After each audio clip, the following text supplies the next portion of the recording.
Yo. You are now listening to the smoking section. Oh yeah. Where you'll find hot topics. And fire conversations. Keep it locked. You hear me? Yo, what is up, you fucking wild animals? So, check it out. This is the first motherfucking podcast of 2022. I'm so excited. I'm so happy to be back. So excited to be recording these again.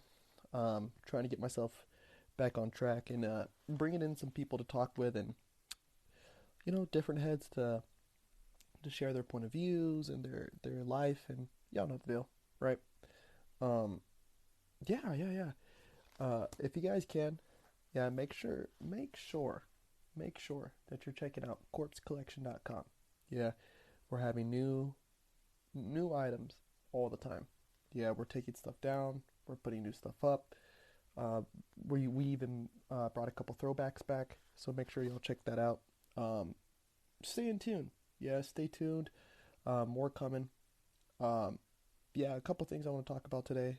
Two things that have made the news that I want to talk about. Yeah, because I just think it's kind of funny. This one's funny at least. I want to say R.I.P. Yeah, rest in peace. Rest in peace to the BlackBerry. Yeah, the Nokia BlackBerry. As of January 4th, which would be a couple days after, or a couple days before this recording is released. As of January 4th, all BlackBerry devices are set to stop working. This comes from multiple people trying to keep them alive. Most recently, Kim Kardashian West was like openly sponsoring them and like trying to build the hype up for them again. I remember she had like a tweet rant back in I think it was 2018 or 2019 about the cell phone. Just trying to like boost it up. Fun fact about the BlackBerry though, is that they use this thing called ghost marketing campaigns, right? So what they would do, this was really cool, and this like really plays towards the psychology of people. In these ghost marketing campaigns, they would send out models, right? The way it was reported was pretty girls, but obviously models, right? So men and women both. They would send them out to bars. And have them flamboyantly using their cell phones, waving it around, using it my phone. Oh, check out my phone. And even going as far as to allowing people, a part of their job was also to allow people to use it, right? Whether they were giving them their phone numbers or whatever, so that they could get a hands-on experience of actually using this phone. I remember the first time I ever held a BlackBerry in my hand, and I thought it was the craziest thing ever. They really did, the design and the overall functionality really revolutionized mobile phones, and I don't think they get enough credit. The keyboard, and even like how that button, the home like scroll button feature of it all, which was another thing. The single, not like a flip, but a single facing phone really revolutionized things. That's how all phones really started to behave. I know they're trying to bring back flip phones or these, foldable phones.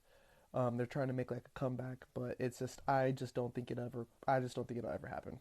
I think we're way past that as a society. The accessibility to be able to whip our phone out and just tap, without having to flip it, that friction of flipping it open, or if the flip part breaks or something, like BlackBerry changed all that. BlackBerry was the first device I ever downloaded a YouTube video to, if I remember right. I want to say it was BlackBerry. But it was one of like the first ever smartphones I remember. Like this thing is advanced. It could get onto the internet, all that. Another thing I want to talk about that's been making a lot of headlines. I don't want to talk too much about it because my last podcast was about it a little bit. But Ghislaine Maxwell is now filing for I guess it's like a mistrial, or they have to retry the case, because there's one of the jurors who's went out into the media. Now, the jurors aren't restricted from speaking, about speaking about the case. There's like not a lifetime gag order, but while speaking to the media, this juror has openly disclosed that he or she, I don't want to say what they were, but he or she was a victim of sexual abuse, and that is not allowed. Um, Things from what I understand, I don't know if it's particularly this case, but I'm pretty sure it's like a U.S. like code for ethics in the courtroom, that a juror can't be a victim of an also of the crime that's being charged, right? So like, if so for like this case, where there's somebody who is being charged with sexual abuse, you can't be a victim of sexual abuse and be in the jury, because it's like it go ahead and makes you predisposed to the hearing, to the trial itself, or the whole thing of shadow without a shadow of a doubt comes into play, right? You start leaning towards conviction a little easier, especially if the accused may, maybe like it's a tough case, right? And you really have to like bite down and think about, like, what what these teams have been able to present as far as evidence in their argument, but then you also have to like be able to see past your own preconceived notions, right? Um, and that's what makes being a juror very important, and that's why it's one of our civil duties and responsibilities as an American. Um, if you guys want, now this is one thing I definitely do want to put out there. I mentioned it before, but on Instagram, if you look up trial tracker, right, just straightforward trial tracker, no spaces, no underscores, no nothing, trial tracker. This will bring you to the trial tracker of the Ghislaine Maxwell trial, and it'll be continuing to cover her trial as long as it is still ongoing, right? So you could go there for that. Um, it will also now be covering the Prince Andrew case as well, um, with the young lady who has also stepped forward, Miss Virginia. God, what's her last name? I don't want to say, like, it's like Rule or Ruhel or something like that. Can't remember, but I know her first name is Virginia. Um, she has brought up these allegations against Prince Andrew. He's now starting to go through his trial as well. This trial tracker will also be walking you through that process as well. This page is fucking phenomenal. I want to say that this is the same people who ran the trial tracker on Twitter, because it literally has the same uh, profile picture, like AVI, right? That one was taken down off of Twitter. I don't know why, but it was. But this thing is great. It has followed the cases in immense detail. Like, I even remember I was thinking, like, dude, why aren't they like covering this on TV? Like, what the fuck? They're trying to hide information. But on this same page, they also went through and was like, no, like, this is a federal case. Federal cases aren't televised. Blah blah blah. And it actually went through so many different things. Cross examinations and motions and hearing, like all this shit, detailed, very detailed.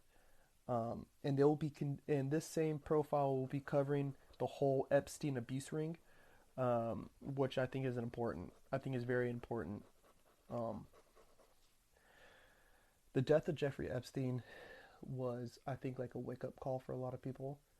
I think no time in history until that was it abundantly clear that our government is covering stuff up.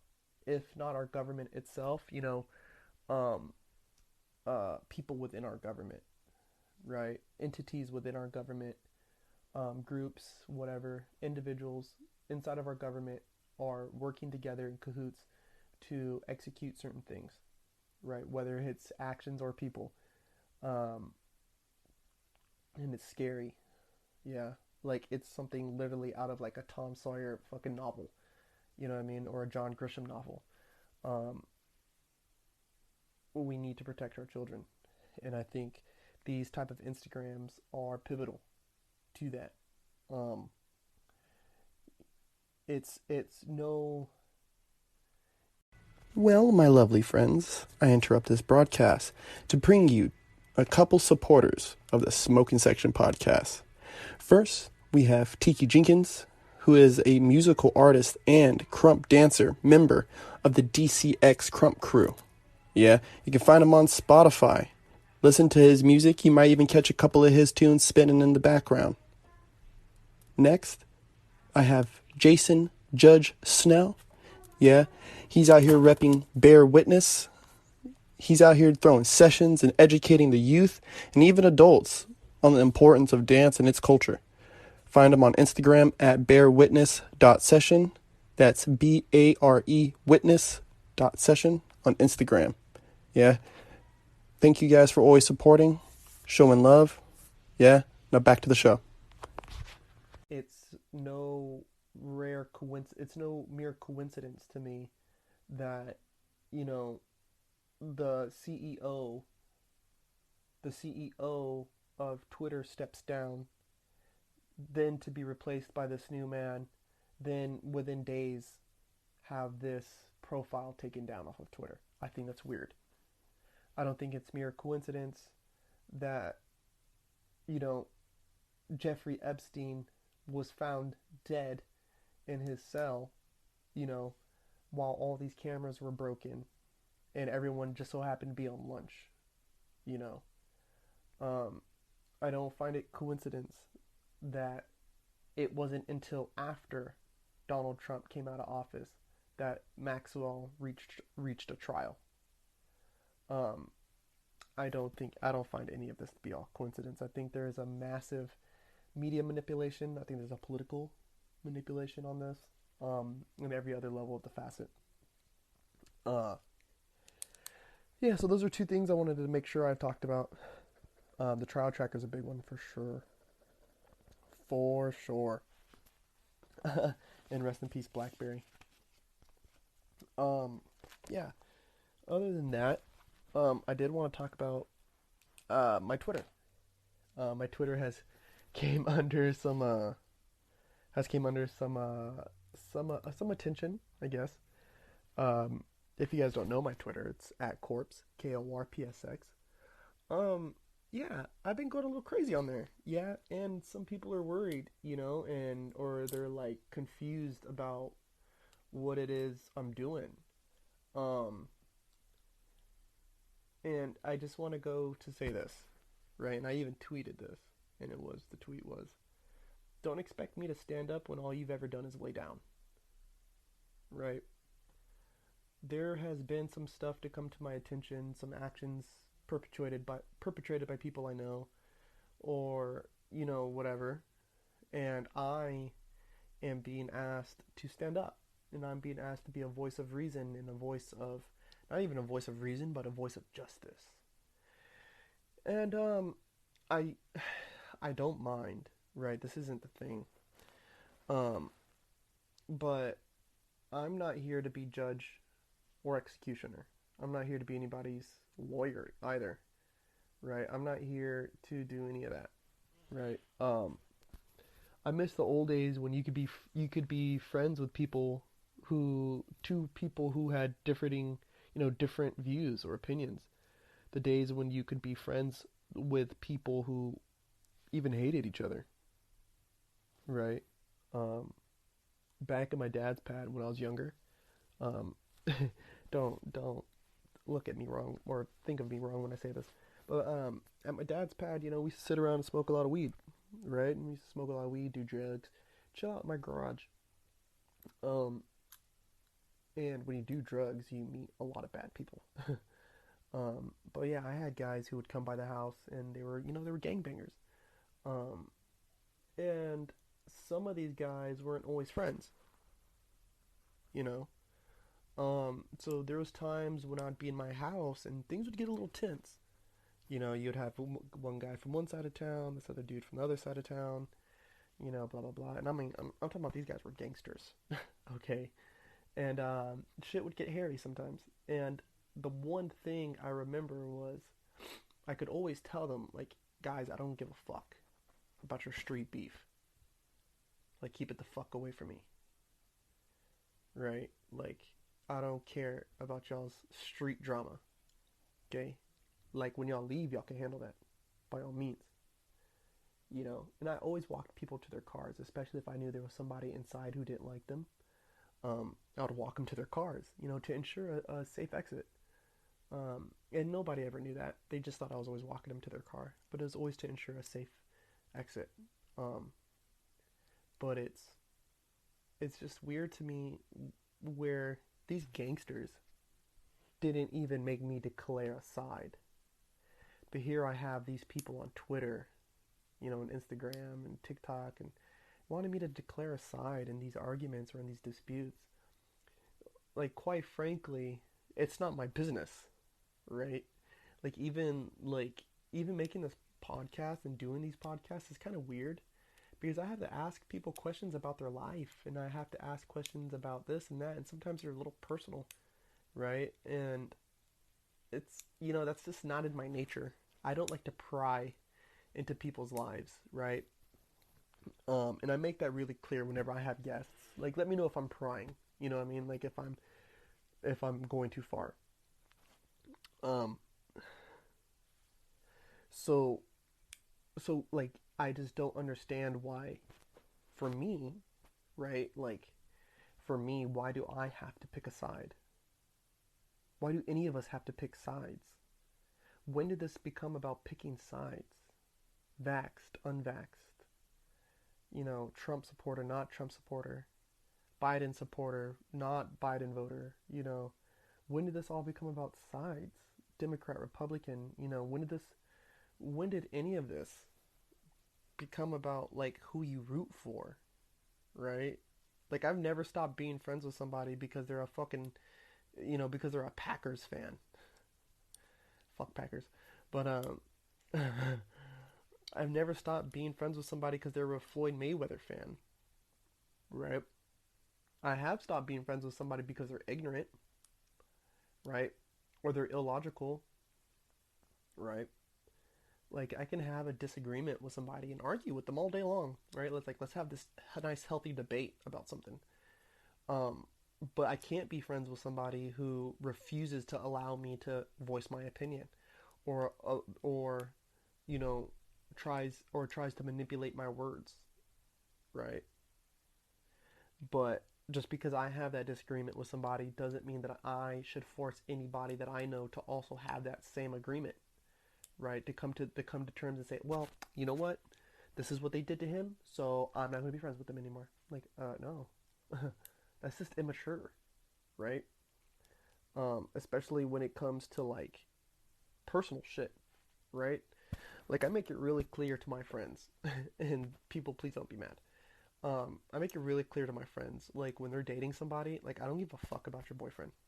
I don't give a fuck about your girlfriend, right? For my fellows out there, I don't give a fuck about your girlfriend, dude. Don't give a fuck. Like, don't expect me to be her friend, right? Like, I'm your homie. That's your lady, right? Like, that's your lady. That's not my friend. That's your lady, right? Like, I shouldn't even be, like, first off, I shouldn't even be talking to her or about her. Second off, she don't even need to be talking to me, right? Like, my words are for you and you only, right? So if I start talking to you and she start chirping in on this sidebar shit, like, I'm gonna shut that down. That's just who I am as a guy, right? Like, I'm, like, mafioso like that. Like, if you're not at the table, bitch, shut the fuck up. You know what I mean? And, I mean, dudes is bitches too. You know what I'm saying? Because I've had girlfriends who, like, you know, they bring their man around and it's like, who the fuck is this fool? Like, what the fuck? Like, get him out of here. Like, he's no homie of mine.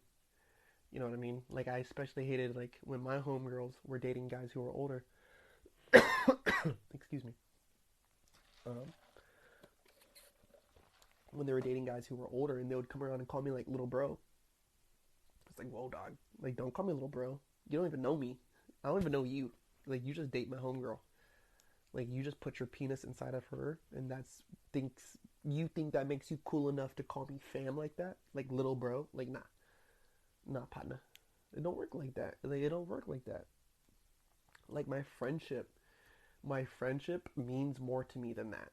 My own friendship to somebody else I value very highly, right? Because I know what kind of friend I can be. And so therefore, circling it back is like, I don't know why I have to pick a side.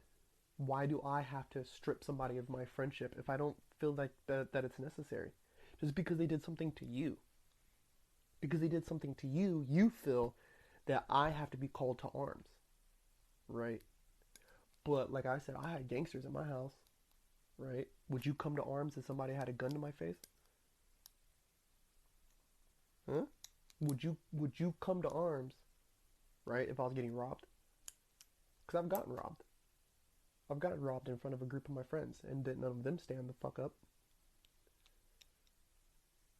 Right? So, like, I don't understand where this preconceived notion of, like, and I mean, I honestly believe this whole issue is like a culmination of years of social media and years of, like, people not understanding, like, differences. Like, not understanding the value of having differences. Of looking at each other and being like, yo, like, it started off with social media and echo chambers. Like, people were only hanging out and only socializing with people who believed solely what they believed in, right? And it's so polarized now, and it's started to get even into, like, way personal effects, like, way personal, way fucking personal effects. And I don't value that. I don't believe in it, and I don't think you should either. I believe that at the end of the day, the value of your friendship is important. So before you go around cutting people off because somebody's telling you to, or because the mob demands it, like, we gotta remember what all this is, right? This is just life, and we're going through and we're learning as we go. And if you can allow people to dictate who you call your friend or a foe, then they can control anything that you do. The next time they say jump, you'll say how high. Yeah. I love you guys, and I love my friends, and I'm not going to let their mistakes or the beliefs of others change that. Yeah, like, that's not for them to decide, it's for me to. And I'll decide when I'm ready. And for those who know. And if you know, come at me. Yeah. Yeah. Yeah. Stand your own ground. Your friendship is valuable to people. I hope you guys have enjoyed this. Yeah. This is more of a don't get lost in the sauce. Yeah, don't let the feuds of others become your feud with others. And above all, value your friendship with people. Your friendship, what your friendship means to them, right? I hope you guys enjoyed this podcast. Again, check out corpsecollection.com, yeah, for all your gear and merchandise needs. Yeah, until next time, I hope you guys have an amazing day. I hope you have an amazing week, month, year, and life. Yeah, until next time, I'll see all of y'all on the flip side. Stay motivated out there. Bang, ba-bang, bang, ba-bang, bang, bang.